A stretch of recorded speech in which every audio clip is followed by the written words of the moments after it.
ఇట్రా door close. ఏంటి నీ తెలివికి ఒక క్వశ్చన్. మళ్ళీ నా లేదా నీకు తెలివి ఉంది ఉంది అడుగు. ఓకే, నువ్వు ఒక రోడ్లో వెళ్తూ ఉన్నావు. ఓకే, నీ ముందు ఒక 2000 నోటు, ఒక 500 రూపీస్ నోటు ఉంది. ఏ తీసుకుంటావు నువ్వు?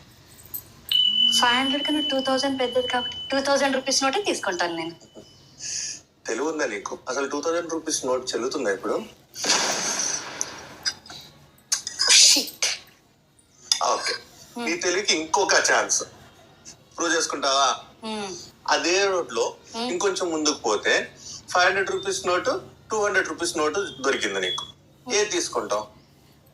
500 రూపీస్ నోటు, 200 రూపీస్ నోటు రెండు వర్క్ అవుతాయి, కానీ 500 పెద్దది కదా, 500 రూపీస్ నోటు తీసుకుంటాను.